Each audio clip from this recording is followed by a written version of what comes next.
Okay, so let's start setting up our order function inside of our trading logic. But before we do that, we do need to set a couple variables. Now let's make some space below these two variables.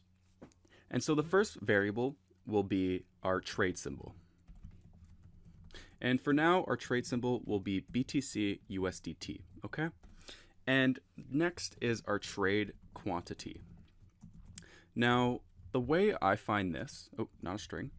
The way I find this is, let me go to Binance. Hopefully I'm still logged in. Okay, I'm going to log in and I'll see you afterwards. Okay, so I logged in and I'm going to go to the exchange. And when I'm in the exchange, I'm going to go to the BTC USDT pair.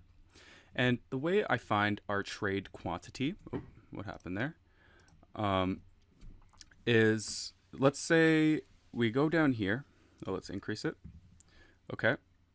And how I would do it is, let's just say this number here in the amount is the trade quantity. Okay. So let's do 0.01. Let's do that. So that comes up to 59 USDT. So we can just simply put this in, and what that's going to do is just trade $59 worth of Bitcoin. So that's how I would get this number. And so now let's start implementing this logic. Oh, okay. So the first thing we need to do is, actually we need to create one more variable. So let's do in position. And what this in position variable will do is if we already bought the stock, then we want to set this to true. Now, if we didn't have this variable, then we would continuously buy the stock. And that's not what we want, because that would make us bankrupt, right? So by setting this flag, we can tell our bot, hey, we already bought the stock, so now let's just wait until we get a sell signal, okay? So it's just a way of stopping the orders from the buy orders from happening, okay? And then when we sell, we're gonna set this to false, and then we can execute buy orders once again, okay? It'll make sense once we write code, but that's very simply how it is. Now let's do, inside of our buy function, let's do if in position. So if in position is set to true, then we want to print, and I do like these stars, so we're gonna copy that. We're going to print buy order, but we own. And I'm going to paste those stars again. And so this is just going to tell us, hey, we have a buy order, but we already own the stock. So let's not buy anything. Let's just chill, you know? Okay, so that's good. Now let's do an else statement. And if in position is false, then we want to actually execute an order. So we can copy this print statement, we can paste it below, and we can remove this but we own, okay? And this is going to start executing an order. Very cool. Oh my God.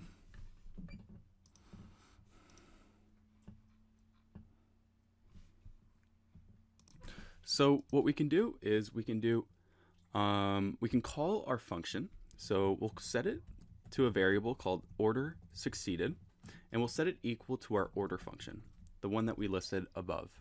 And so in this order function, we want to execute a buy order. And so the Binance API requires this variable here. So we're specifying that we want to do the side of buy. And so that's going to create a buy order. Next, we're going to pass in our trade quantity, which is the variable that we set above. And finally, we'll set the trade symbol, and that's going to be BTC USDT, right? So that's awesome. And now we've executed our buy order. So the last thing we need to do is set the in position variable equal to true so that we don't continuously buy our stock. So we can do if order succeeded, since we return a Boolean value from our function. So if this is true, then we want to set in position equal to true. Cool. And so that concludes the buy logic for our trading algorithm. So now we can start working on our selling order, and that's what we're going to do in the next lecture. So I will see you there. And if you have any questions, comments, or concerns, please let me know in the comments.